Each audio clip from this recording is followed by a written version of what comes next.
This is a story of a doctor who died. Yes, died.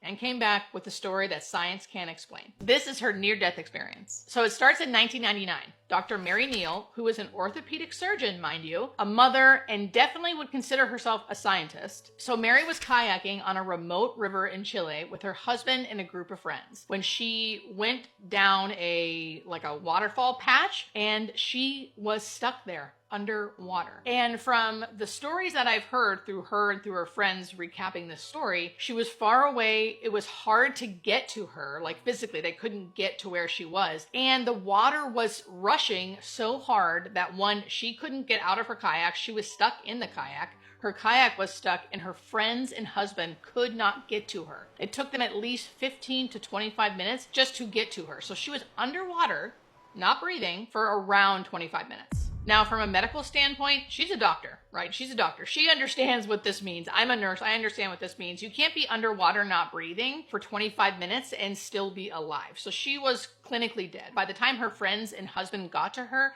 to get her out of the water, no one thought they were going to find her alive, and they didn't. Now, we all know, because of the title of the video, that she didn't die, right? So she can recap her story of this time. And she said during this time, she never felt like she actually died. It was like she went from being trapped underwater, never feeling panic, she said, and then she said she felt more at peace and more alive. So once she had died, she said it never really felt like she died. It felt like she went from peace to more peace and being more fully alive. The way Mary described it was she could feel her spirit leave her body. She could feel herself leave the river and almost go into another realm.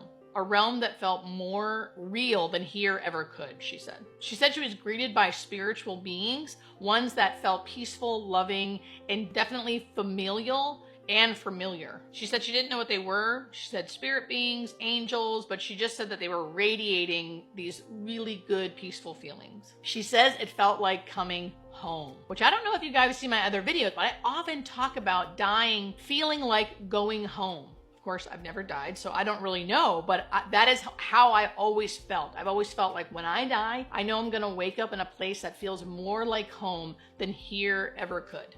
And this has been her experience. Mary describes this realm as being more beautiful than like words here could describe. She said there's vibrant colors that she can't describe, sounds that weren't really heard but felt, and there was an overwhelming presence of God. Okay, so here's where it gets most powerful though. This part of the story is what really drives it home for me, that she truly was there and she truly did get a message. So all while Mary was experiencing this, by the way, her husband and friends had drug her body out of the kayak. And remember, they're on a remote river in Chile. So they were struggling to get help, to even get anyone to come down there. They were trying CPR. They were doing everything they could to bring quote unquote Mary back.